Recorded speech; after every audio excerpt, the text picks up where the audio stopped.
Attention everybody, the views and opinions expressed on the show are not necessarily those of Acts Ministry, Acts Media Group, and or their affiliate and supported ministries and or nonprofits.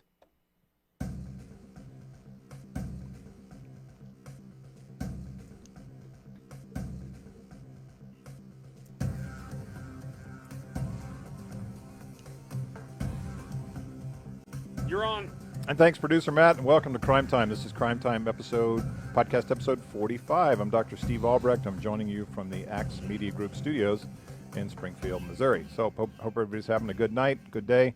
For this hour, I'll be talking about a tough subject, suicides in general and police suicides in particular. There's some things that we need to know about suicides as a topic and specifically what is happening with our cops in this country. Some people do not realize this, and when I say it, they're always shocked. More cops are killed by their own hand than are killed in line of duty. Probably about 115 to 120 cops are killed each year. Half of those are killed in car accidents and motorcycle accidents and other types of accidents, and the other half are killed by crooks, usually with guns. But about 125 to 150 to sometimes to 180 cops kill themselves each year, year after year after year. And so we'll talk about why that exists for the police culture. We'll also talk about suicides in general, and this is disturbing to me if we look at some statistics that have come out of the National Institute of Health about suicidology in our world now, white males. Suicides tend to be the rising cause of death now, 31,000 suicides per year by typically males, in their 40s to 50s to 60s to 70s. And the choice for the suicide obviously is the gun. So we'll talk about guns and how it relates to suicide, how it relates to suicidality. I've got some hotline telephone numbers for people that we may need to keep stored in our lives and in our phones about police suicide and regular suicide to help out people that are in pain. And depression is an obvious connection to suicide. We see in the pandemic era now that lots of folks are home and depressed and not feeling all that great. And so we'll talk about some ways to get some help, including at work, maybe through your spiritual counselor at your church, maybe through employee assistance program. So we'll talk about suicide. So there's always a obvious connection between gun ownership and the likelihood of suicide. It's a real cause and effect issue. I'm a gun owner. I'm a gun book author. I've written 3 books on guns, which you can get at Amazon Kindle.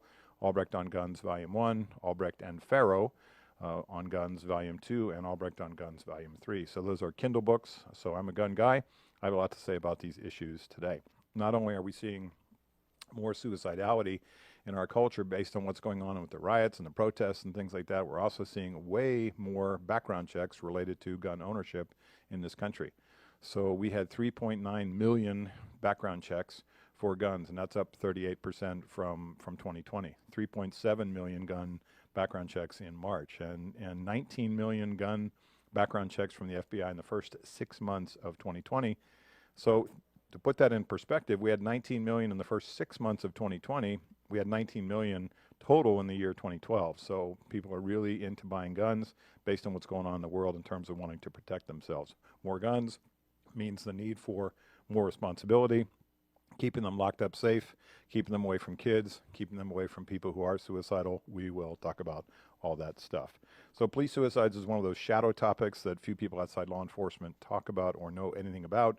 Most people in law enforcement don't want to talk about it. My function, especially as a police trainer, is to get cops to reach out for the resources that exist for them: employee assistance program, police peer support teams, psychological services, which they oftentimes don't want to do until there is an issue in their life where they're right up against the edge of suicidality. So thanks for listening to Crime Time, where we talk about crime and crooks and cops and personal security. Talk about some dangerous people and lots of heroes in our world. We'll even mention a few stupid crooks. We will most importantly talk about what you can do to keep yourself and your family safe from crime and violence. As always, you need to be vigilant at home, in your neighborhood, and in your community, at school and at work and on the road.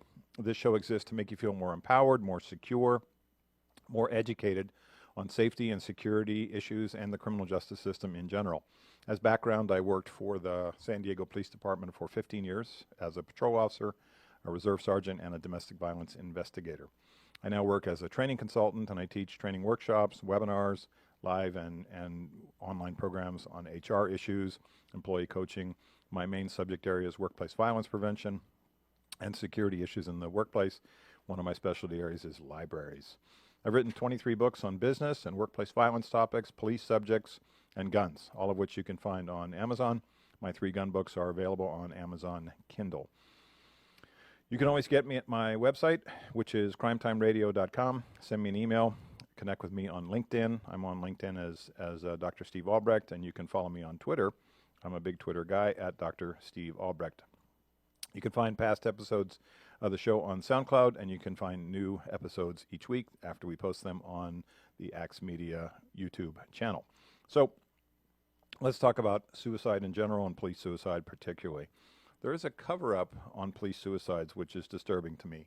I have seen reports where an officer killed himself in the locker room of the police station, and the report will say something ridiculous like, well, the gun fell from his shelf in his locker and discharged into his head as he was sitting there.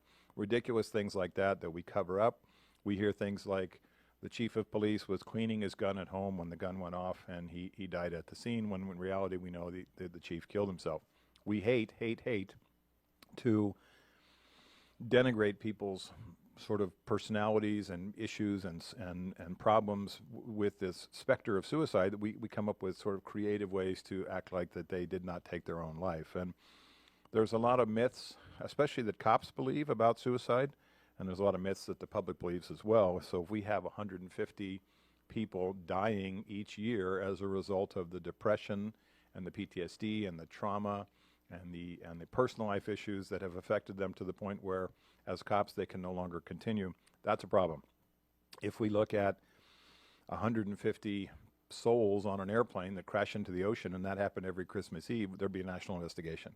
We would try to say, what is going on with these airplane crashes where 150 people are dying every Christmas Eve? In retrospect, 150 cops kill themselves each year. People either say nothing or they go, yeah, it's a tough job, it's a stressful job, or we sweep it under the rug and we don't talk about it. So for here, I want to talk about this subject and get us kind of focused on what we can do about it. The police culture is connected, obviously, to gun possession. And constant gun possession is an issue in law enforcement that we have to think about. There are always guns either nearby or on a police officer's body, something, a gun, some kind of firearm, within 10 feet of them at all times. This matters. This is important. When I talk to people who have had suicides in their family, one of the things they missed as sort of the warning signs is, we left the guns available because we were afraid to take them away from this person. We'll talk about what that means in the real world and how that works. And the idea that a gun is a harmless device, it's like a hammer, it's a tool, until somebody decides to use it and use it in the wrong way on themselves. There's lots of things that usually went on before that happened. There is a sad and undeniable connection between suicide and guns. It's the device of choice for many people, especially males.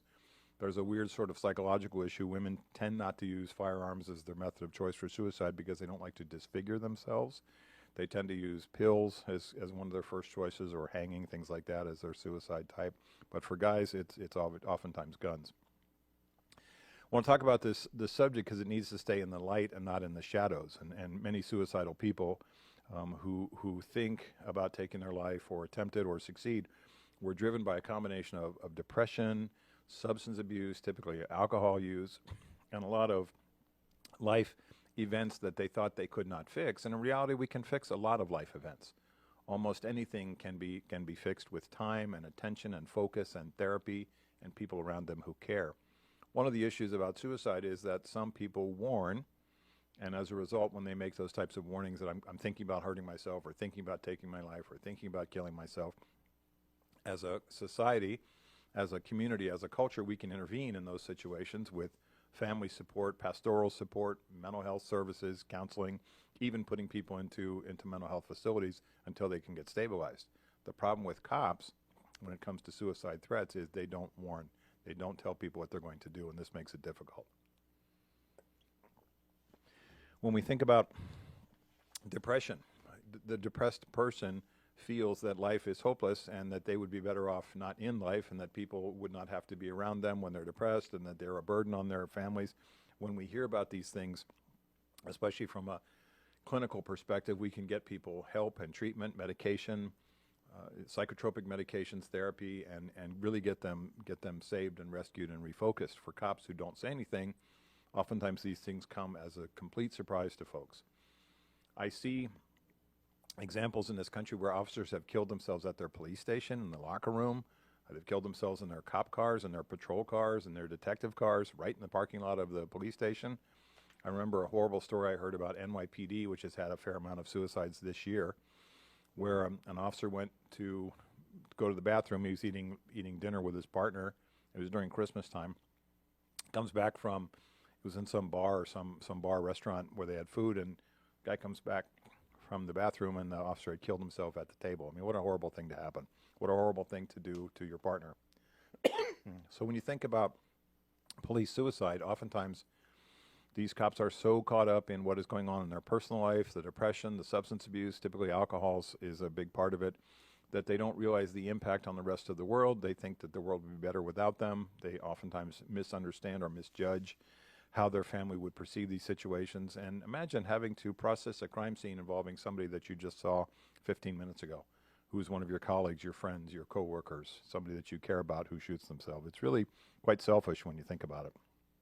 So I'm not going to talk about assisted suicide or medically assisted suicide at the end of life, or people who have terminal illnesses who kill themselves. I mean, that's their choice. I'm talking about people who do it, especially with firearms, and especially cops who do it, and what the impact is on their families and the communities. I think sometimes they just don't think that far forward. Think about people that we have heard about, especially celebrities who have killed themselves for various issues. Comedian Robin Williams had a severe neurological disease that he knew was going to get much worse and was going to really affect his life and the quality of his life. He said he didn't want to be a burden to his family. He committed suicide.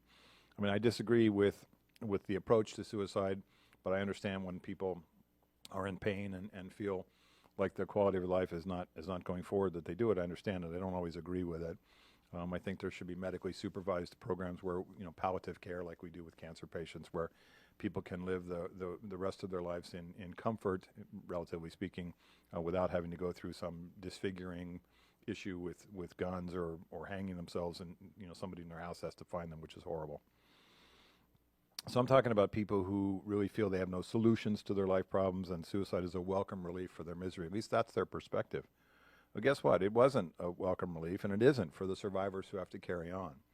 And one of the things that I think that people who commit suicide don't realize, and maybe they get this because of their family history, is there is a family history, a connection to suicide.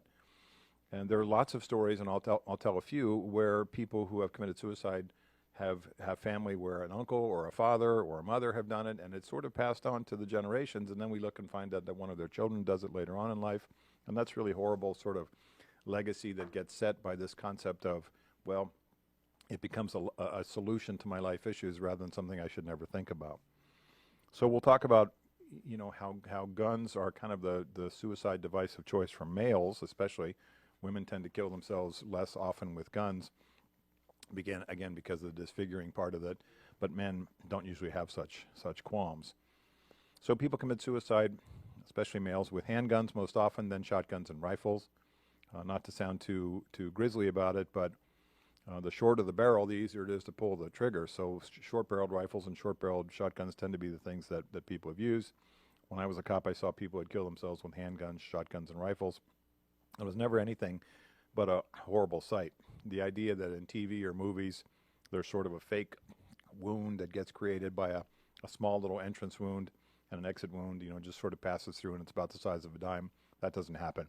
In real life, bodies don't respond to bullets so cleanly, and suicide, no matter how the person does it, is a crime scene mess. And it is a crime scene, something we have to investigate to find out that this is actually how it happened instead of being a homicide in disguise.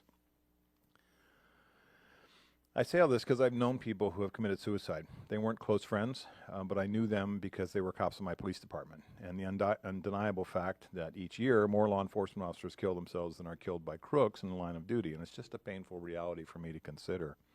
If you think about the police officers, sheriff's deputies, troopers, special agents who die in the line of duty, that number is usually, around 60 to 65, and then the other half of those tends to be from accidents. And when you think about cops, they die in car crashes and motorcycle and plane and helicopter accidents. they're moving too fast for the conditions they're in. Perhaps they're not wearing a seatbelt. This was a sort of common thing in my time in the police department when I first started, which was seatbelts. Those I'm not. I need to have control of the car. I'm not going to wear a seatbelt. And then, of course, once my daughter was born, and I said, well, I don't want to go through the windshield in a crash. I'm going to start wearing my seatbelt. And now, I think we have pretty much total compliance by cops in patrol cars wearing seatbelts. I hope so. But when you think about cops get hit by cars standing on the side of the highway, they get hit by drunk drivers driving on the wrong side of the road. There's lots of ways that they can die in accidents. But to think about how that they die in violent crimes where they're assaulted by crooks, usually with guns, that seems to be a number which is around 50 to 60 cops per year. But then we look and say somewhere between 125 to 150, sometimes in certain years 180 cops who kill themselves.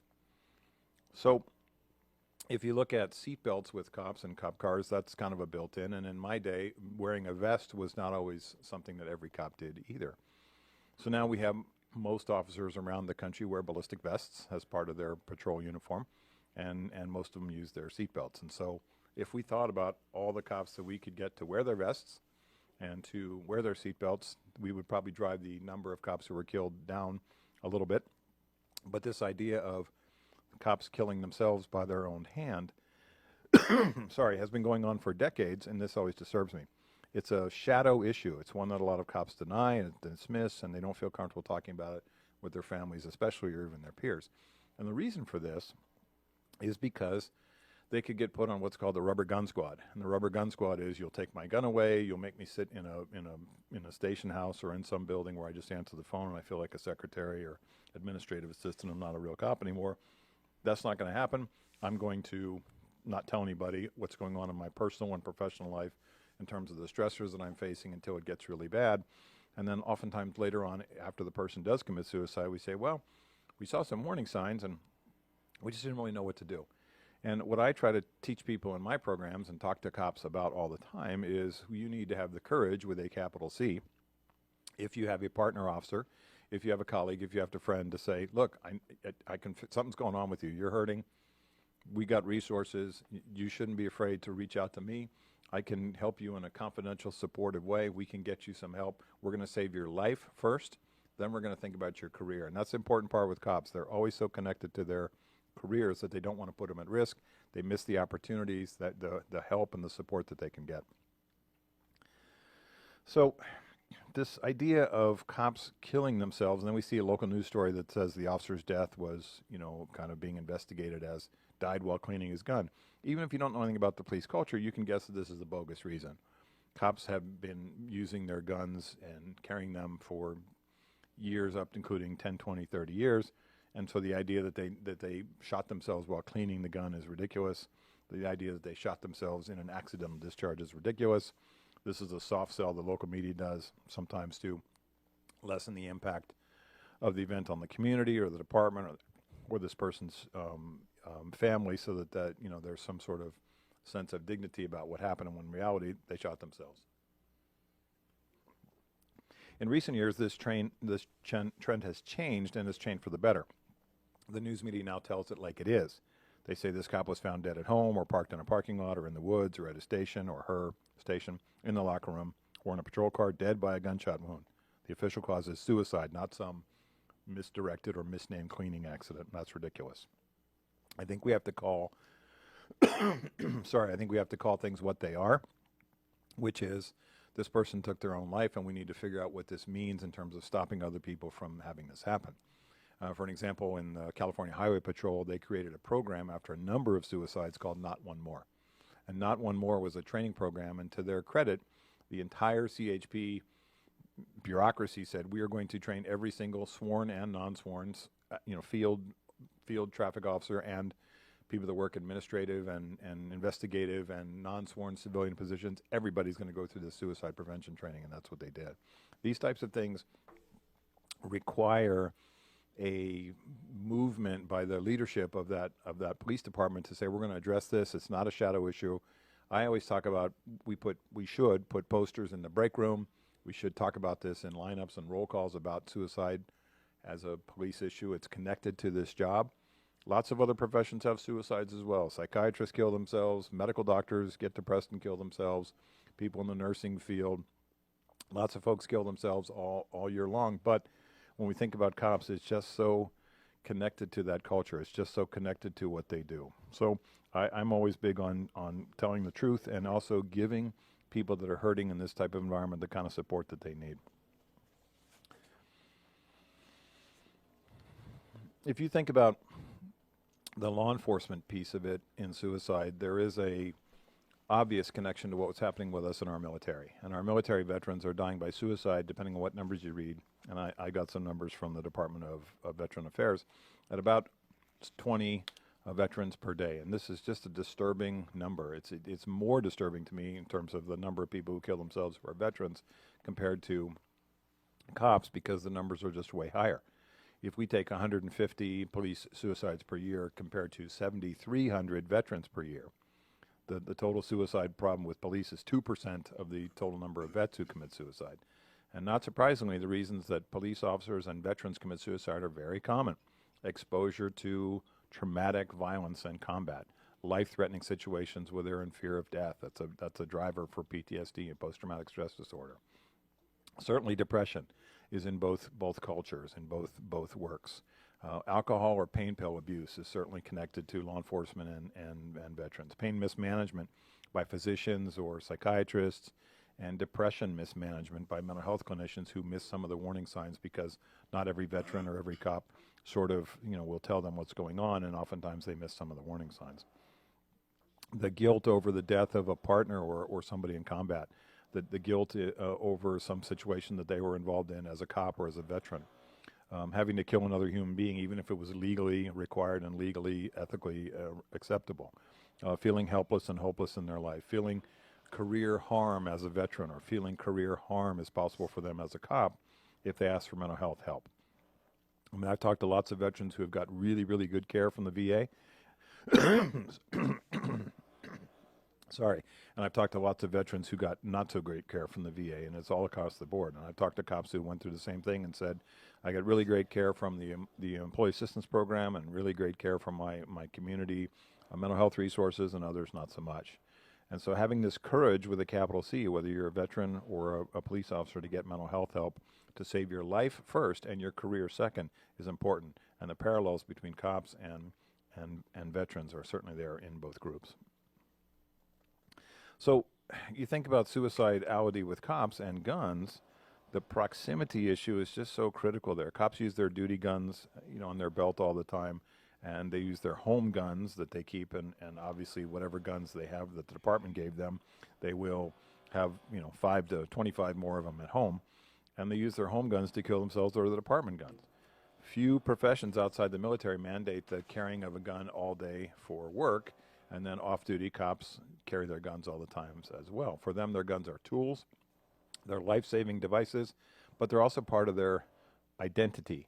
And we think about what cops say. We are the biggest armed gang in town. We're the biggest armed group in town. We wear our gold and silver badges and our uniform colors proudly, and we wear our guns outside our pants, unlike crooks who hide them. So there's a kind of a connection to firearms and law enforcement that's only going back about, a couple hundred years.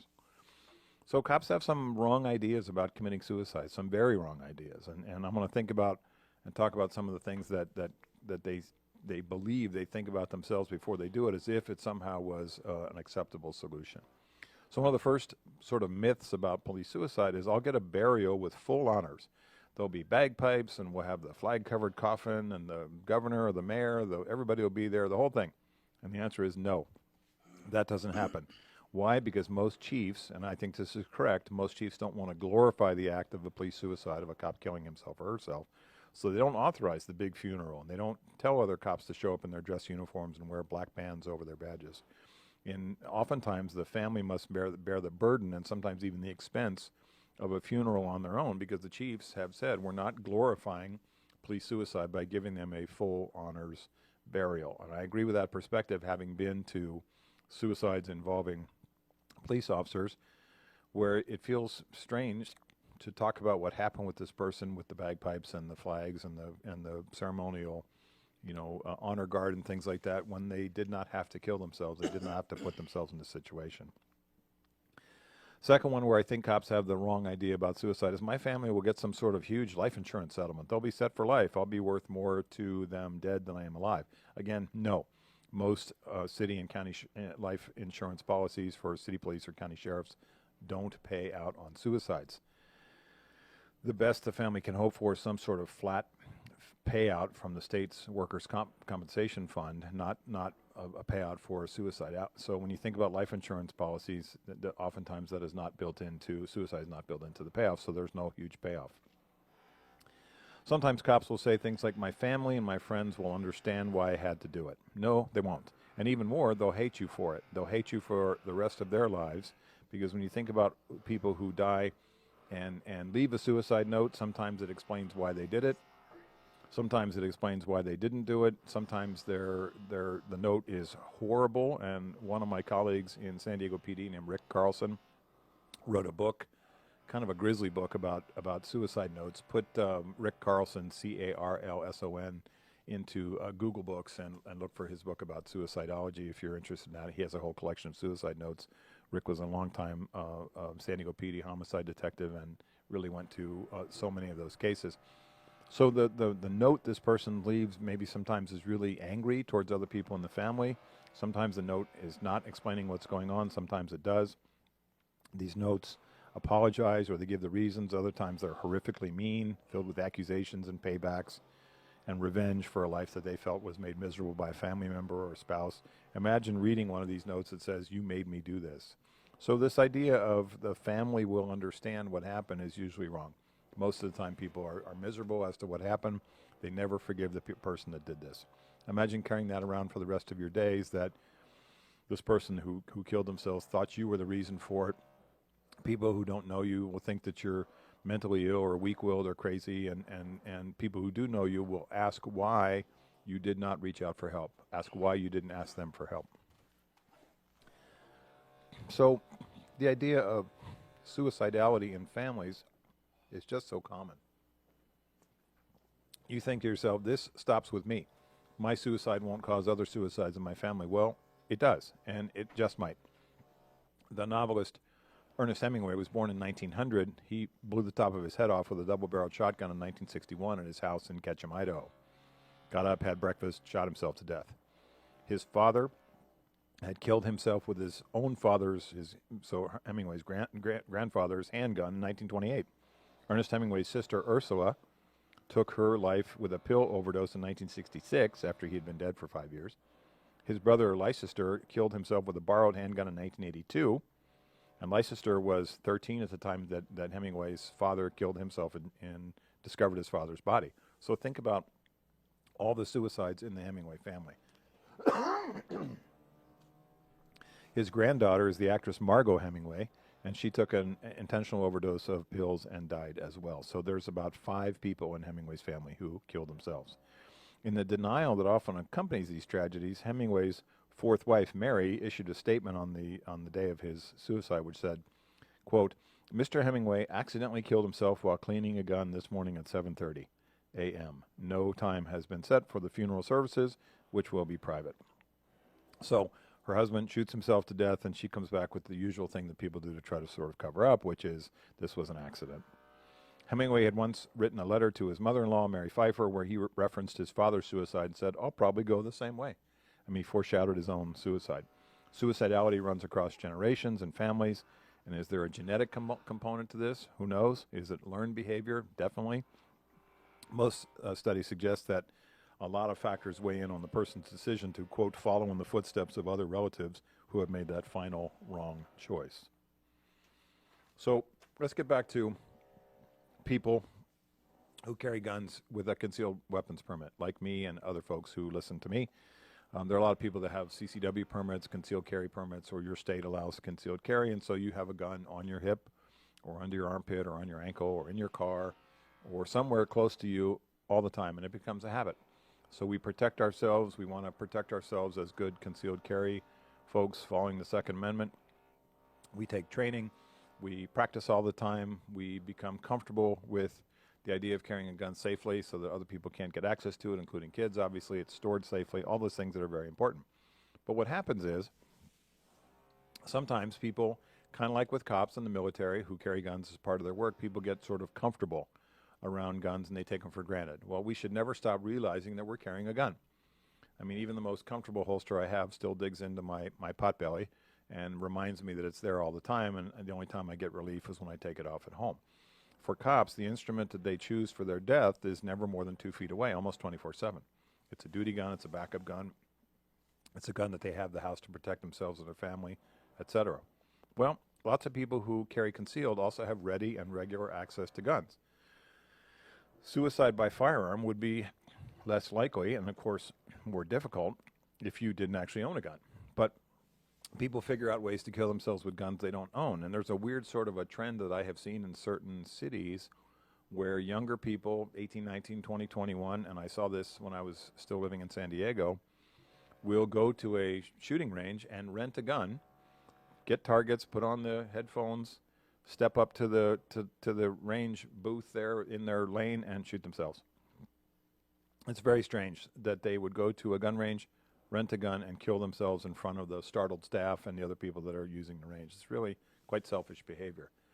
So they couldn't get access to a gun. They didn't own one, didn't want to buy one, so they went to a place, rented one, and used it to kill themselves. These stories abound on the internet, and they're always very disturbing and shocking to me.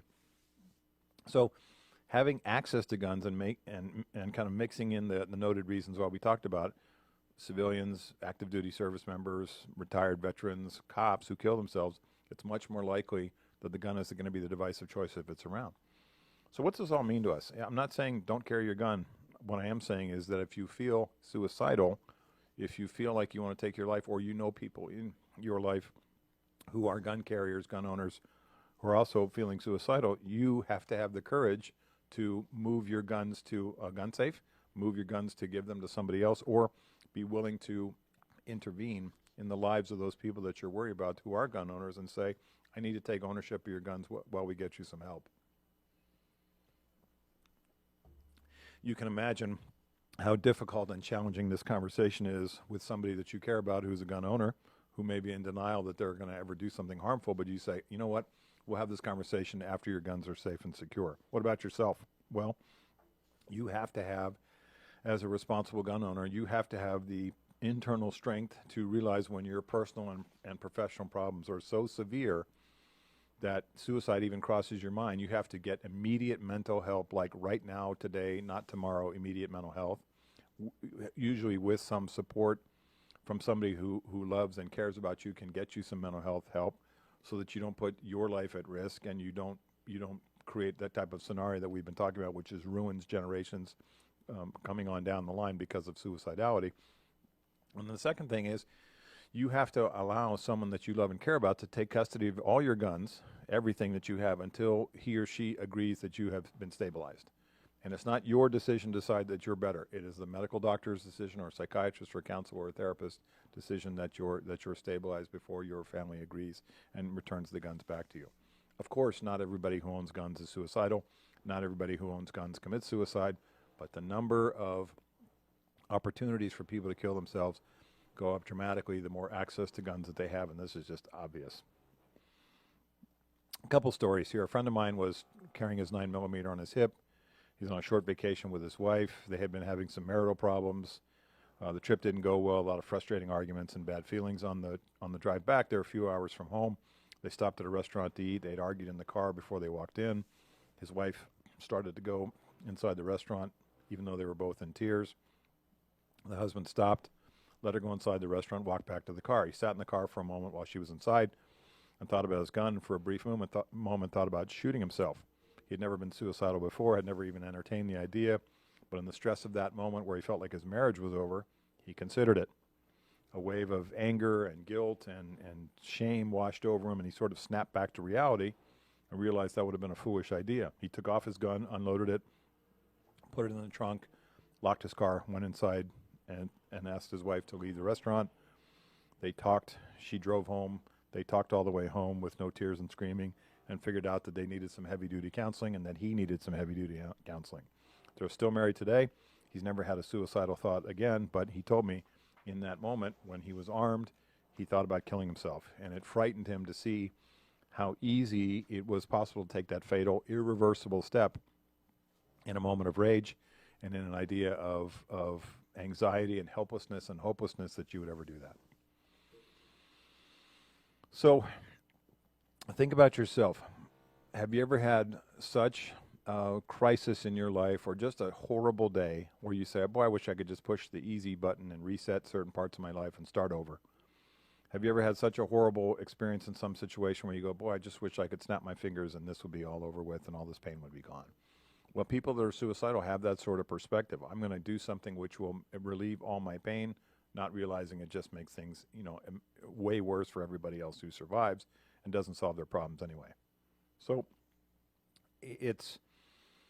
life is not easy, and getting mental health help is not easy, especially for prideful males. And there's never a reason, even that you can think of, that your grieving survivors will ever agree with that you should have killed yourself, that it's okay to do it.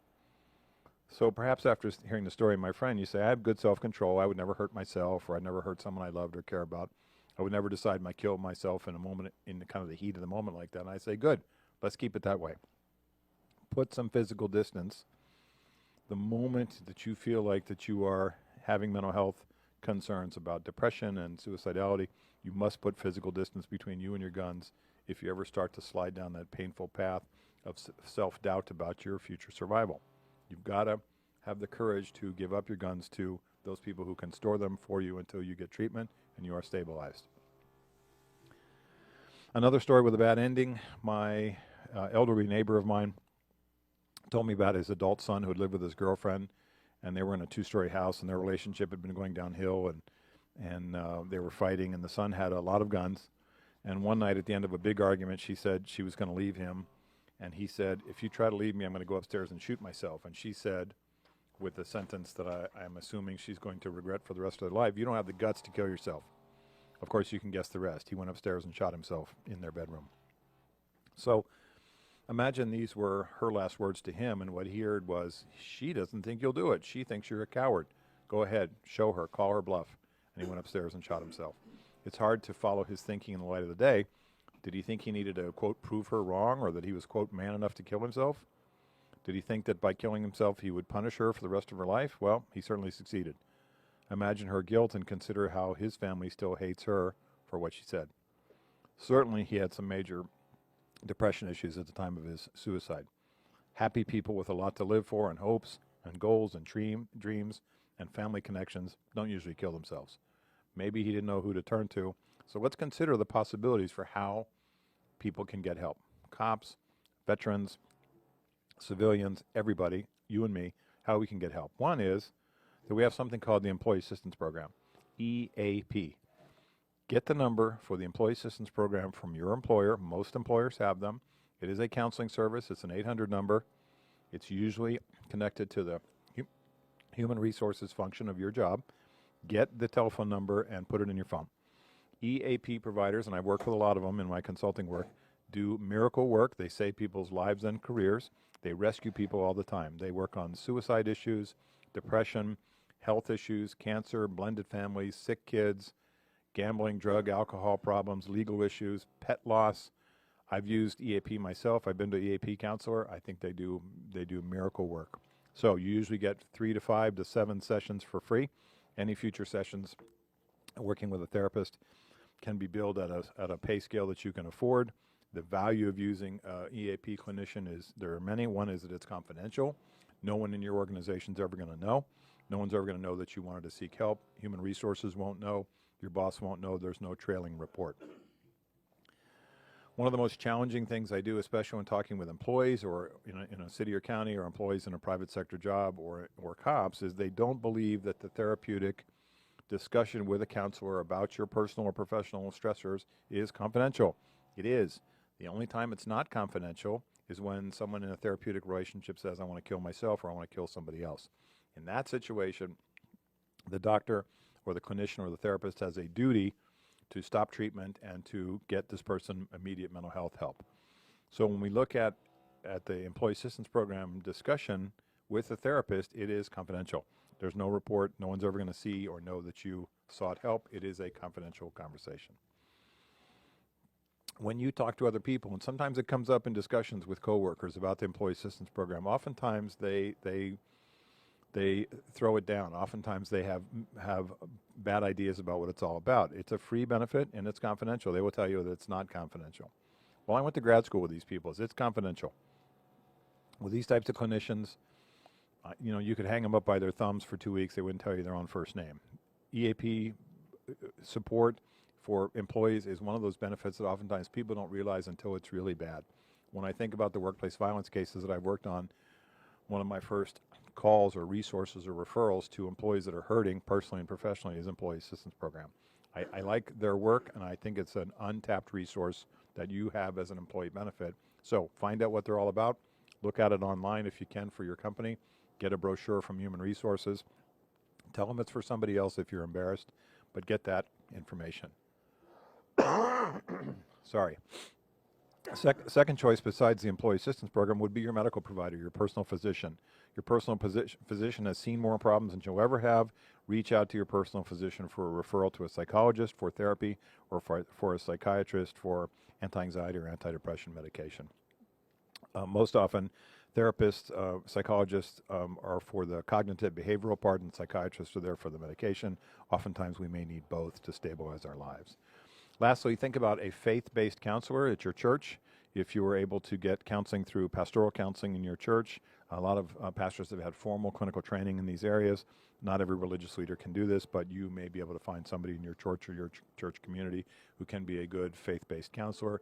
This is oftentimes very effective in situations where you may need marital counseling as well. They can work with your family and your spouse or partner. So I can't say this too strongly. If you're in a life situation where your family or your love relationships or your work relationships are so bad that you're losing or have lost hope, you have to get immediate mental health help, and that includes putting physical distance between you and your guns. Ask a trusted family member or friend to store your guns until you and they agree that you've stabilized. Don't be like those cops who looked down and saw the instrument of their own death clipped to their belts and took the wrong action. Everything can be fixed if you're around to fix it. Let's talk about the National Hotline for Suicide Prevention. It is 800-273-8255. So that is for veterans.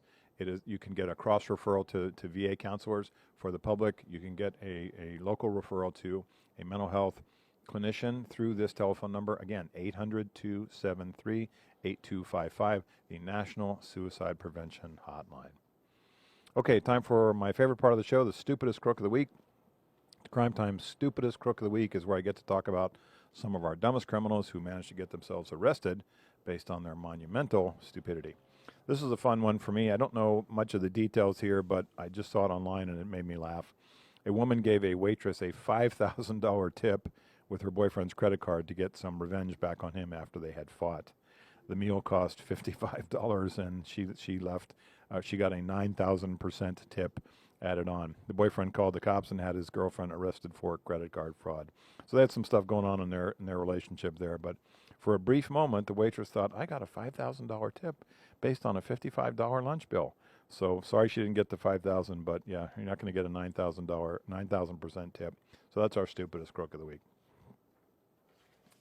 Let's test your Crime Time IQ with this week's crime quiz question. Okay. Here's the question. Where does the name sheriff come from? You see it painted on their cars. You see it on the building. You see sheriff's deputies in the courthouses. They run the jails, et cetera, et cetera. Where does the name sheriff come from? Well, it is a combination of two Old English words that came around in the year 1000 BC for the reeve, R-E-E-V-E, who was designated by the king to be the protector or the operator of the shire or the tax collector of the shire. So the shire reeve, or sheriff, that's how that phrase came. So the reeve of the shire, or the shire reeve, turned into sheriff, and that's where that phrase came from. Pretty cool, huh? Crime Time safety tip.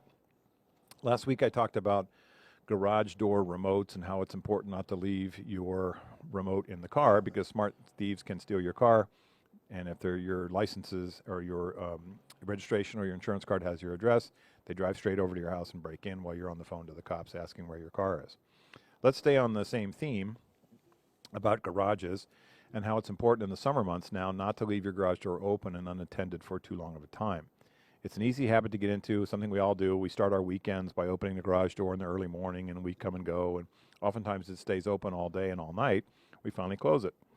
Well, keeping your garage doors open is not a problem if you're coming and going and you're in your front yard and your kids or your spouse or partner is coming and going and you're going through the house and in the garage all day. But smart crooks can walk by or drive by, especially if they have a truck, and see a lot of stuff in your garage that they want to steal while you're inside watching TV or eating your lunch. They can walk away with or carry away or put into their car or truck a ton of stuff from your garage. Think of all the things you have inside your garage, your tools and power tools, gas cans full of gas, propane tanks, barbecues, bikes, mowers, weed whackers, yard equipment, farm equipment, furniture, fishing or hunting gear, even motorcycles or quads. All these things can be stolen out of your garage while you're inside. And you go, I was just in there for a minute. So the Crime Time safety tip of the week is if you are in your house and your garage door is open and you're not coming and going on a pretty regular basis, just close it and open it. This is particularly important if you have a house that people can see from the street. If you don't, it's less of a concern. But if folks walk by or bicycle by, and lots of crooks are on bikes, or come by in a truck and they look in and they see there's some cool stuff I want to steal, don't make it easy for them to do by leaving your garage door open all the time. I know it sounds like a hassle, but think how fast a crook can take something from your garage and be long gone. So thanks for listening to this episode of Crime Time. I encourage you to go to my website at crimetimeradio.com. Send me an email with some questions or topics you want me to cover on future shows. Connect with me on LinkedIn, Dr. Steve Albrecht, and follow me on Twitter at Dr. Steve Albrecht. Next week's show, I have my friend Mary Beth Wilkes Janke. She is author of a new book called The Protector. It's about her time as a Secret Service agent. It's about her time working for the Department of State, protecting foreign dignitaries and also protecting the leadership in the Latin American country of Colombia. She's a psychologist and one of my closest, dearest friends in the psychology and threat assessment world. So we'll be talking about her book next week called The Protector. In our world, there are sheep and shepherds and wolves, and too many people are sheep and too few people are shepherds. There are a lot of wolves out there. There are not enough police officers or sheriff's deputies to protect us all. That means you need to be a shepherd. Take care of yourself and protect your family, protect your loved ones, your friends, your co-workers. Pay attention and be prepared to defend yourself with legal force if necessary. Be a good witness for the police if you see a crime. Stay safe and stay aware and stay alert at home, at work, at school, and even on the road. So thanks for listening to Crime Time. My thanks to Jim Wining, producer Matt, and all the good folks at Axe Media Group. I'm Steve Albrecht, and thanks for listening to what I know is right.